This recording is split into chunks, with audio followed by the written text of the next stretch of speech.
Kenapa tidak hukuman mati? Iya, saya sebetulnya ingin menghukum mati koruptor itu. Terus terang saya ini. Tapi secara yuridis itu sangat sulit.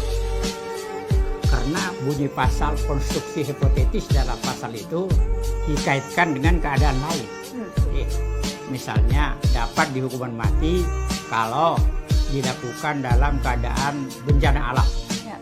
Kalau itu mengulangi lagi sedikit. Seharusnya itu seperti di Cina itu harusnya linear dalam pasal. Kalau korupsi itu misalnya 1 triliun misalnya, Otomatis bisa. hukum mati misalnya. Bisa. Jangan dikaitkan dengan faktor yang di luar yuridis itu. Ini saya kira pinternya pembuat undang-undang kita itu. Di samping Pinter dalam tanda kutip ya, Pak? Iya. Pembuat hoax terbaik adalah penguasa. Karena mereka memiliki seluruh peralatan untuk berbohong. Intelijen dia punya. Data statistik dia punya. Media dia punya. Orang marah, tapi ya itu faktanya. Bahwa hanya pemerintah yang mampu berbohong secara sempurna. Saya nggak ingin dia berbohong, tapi potensially dia bisa lakukan itu.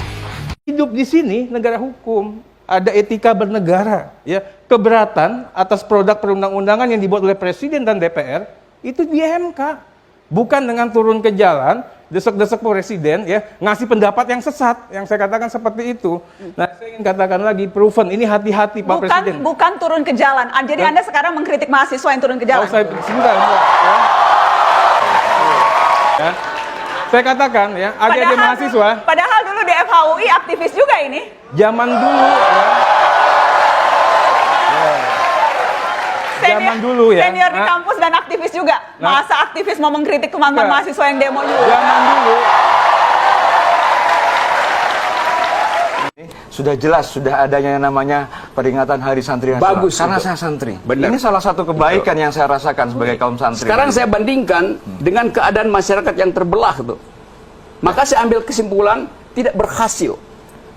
Pemerintah Yang namanya memelihara kebaikan itu pluralisme. kemudian tidak bisa dibandingkan dengan sebuah keburukan, tidak bisa. Kalau begitu kebaikan dibandingkan dengan Ya, kebaikan. ada analisis yang kemudian ini menurut kategori baik dan analisis yang menurut kategori kurang baik. Ya, itu namanya Kalau analisis. semuanya dianggap kurang baik, saya pikir Ini bukan contohnya manusia nih. lah. Oke, Mas Abdul, Bung Rocky, apakah sebentar. seperti ini? Apakah Mengapa saya tidak mengarahkan berpikir secara saya akal untuk sehat? menganalisis untuk menemukan hal yang baik? Oke, baik. Sebentar, Pak. Secara metodologis itu ngaco itu. Oke, Loh, sekarang sebentar, gimana supaya- kita mau mengarahkan? Bung Rocky supaya jauh tenang lebih dulu. tajam, lebih senior dari kita. Justru karena saya lebih tajam, Anda tumpul, ikuti analisis saya. Baik, Bung Rocky. Kalau tidak bisa menganalisis, tidak bisa. Bagaimana? Huruf aja deh. Huruf, boleh. A minus.